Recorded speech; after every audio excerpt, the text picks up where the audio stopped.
सूचना एवं जनसंपर्क विभाग के सौजन्य से जिला जनसंपर्क कार्यालय द्वारा आज राष्ट्रीय प्रेस दिवस का आयोजन हरदेव भवन सभागार में किया गया।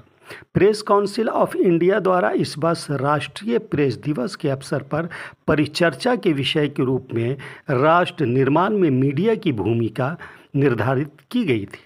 परिचर्चा का उद्घाटन जिला अधिकारी श्री शशांक शुभंकर, जिला जनसंपर्क पदाधिकारी रविंद्र कुमार एवं वरिष्ठ मीडिया प्रतिनिधियों द्वारा संयुक्त रूप से दीप प्रज्वलित करके किया गया।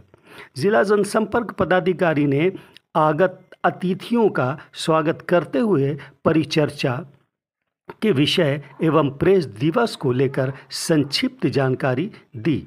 जिलाधिकारी ने अपने संबोधन में कहा कि मीडिया लोकतंत्र के चौथे स्तंभ के रूप में अपनी महत्वपूर्ण भूमिका का निर्वहन कर रहा है। उन्होंने कहा कि राष्ट्रीय प्रेस दिवस प्रेस की स्वतंत्रता के साथ साथ प्रेस की जिम्मेदारियों की ओर भी हमारा ध्यान आकृष्ट करता है। उन्होंने कहा कि भारत के राष्ट्रीय चरित्र को गढ़ने में मीडिया ने अमूल्य योगदान दिया था। उन्होंने विधायिका, न्यायपालिका एवं कार्यपालिका के साथ साथ लोकतंत्र के चतुर्थ स्तंभ के रूप में मीडिया की भूमिका की सराहना की। इस दौरान वरिष्ठ पत्रकार में सुजीत वर्मा, फर्रुख नदीम, महफूज आलम, रजनीकांत, दीपक विश्वकर्मा, रंजीत कुमार सिंह, राजकुमार मिश्रा, रवि रंजन, शिव कुमार सिंह, सोनू पांडे, महमूद आलम,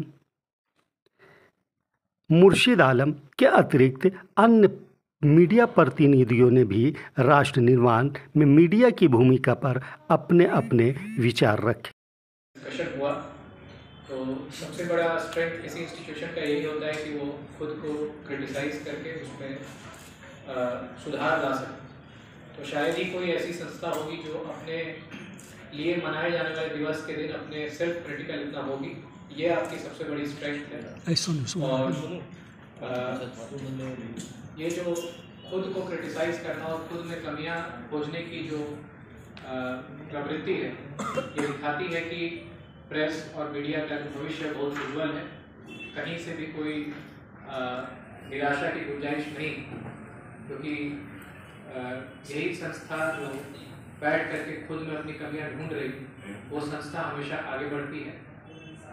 यही चीज़ प्रशासन पर भी लागू होता है। जो अगर आप आत्ममुक्त नहीं हैं, अपनी कमियों को जानते हैं, अपनी कमियों को डिस्कस करते हैं, तो इसका मतलब है कि आप जरूर आगे प्रोग्रेसिव बढ़े। तो इसके लिए आप लोगों को बहुत बहुत बधाई कि आप लोगों ने बहुत सार्थक डिस्कशन किया है। कई तरह की महत्वपूर्ण बातें आज डिस्कस की गई। कुछ वक्ताओं से मैं बहुत सहमत हूँ कि आप जो भी पत्रकारिता करें, और ये सभी संस्थाओं पर लागू होता है, सिर्फ मीडिया पर नहीं, आपके इंटेंशन अगर जेन्युइन है तो उसके बाद वो पत्रकारिता को नेगेटिव नहीं कहा जा सकता है। जैसा कि हमारे वरिष्ठ पत्रकार बता रहे थे कि आप क्या छापते हैं वो इम्पोर्टेंट है, लेकिन आपका इंटेंशन क्या है। किसी व्यक्ति को टारगेट आप नहीं कर रहे हैं। अगर आप सुधार के लिए छाप रहे हैं तो क्या जो भी छाप रहे हैं वो समाज के लिए है और वो नेशन बिल्डिंग का हिस्सा है। यही चीज़ प्रशासन पर भी लागू होती है, यही चीज़ सभी संस्थाओं पर लागू होती है कि हम अगर पर्सनल्स को सेटल नहीं करना चाहते हैं, अगर हम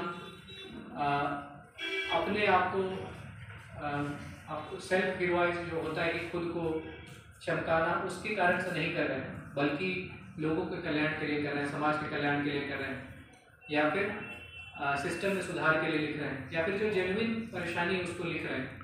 हमारा इंटेंशन अगर सही है तो जेन्युइन इंटेंशन से किए हुए गलत कार्य भी सही साबित हो जाते हैं। इसीलिए मेरा मानना है कि चाहे पत्रकारिता हो चाहे प्रशासन हो, हमारा इंटेंशन जो पर्पस है वो सही होना चाहिए। कई बार प्रशासनिक पदाधिकारियों से, जैसे मुझसे भी कई बार उम्मीद की जाती है कि कार्रवाई करते रहें, रिपोर्ट देते रहें, लेकिन कार्रवाई करते समय मेरा भी यही ध्यान रहता है कि जिन पे हम कार्रवाई कर रहे हैं वो भी लोग ही हैं, वो भी परिवार, उनका भी अपना परिवार है, वो भी समाज का हिस्सा है। तो कार्रवाई ऐसी ना हो कि जिला पदाधिकारी अपना चेहरा चमकाने में कार्रवाई कर दी। जिस पे हम कार्रवाई करते हैं उसके पूरे परिवार पर असर पड़ता है। उसके परिवार वाले देखते हैं कि हमारे पिता पर या हमारे पति पर ये कार्रवाई हुई या हमारी पत्नी पर ये कार्रवाई हुई, तो वो कार्रवाई जब अति आवश्यक हो या फिर उस कार्रवाई को करने से पूरे सिस्टम में सुधार की गुंजाइश हो, तभी हम लोग वो कार्रवाई करते हैं।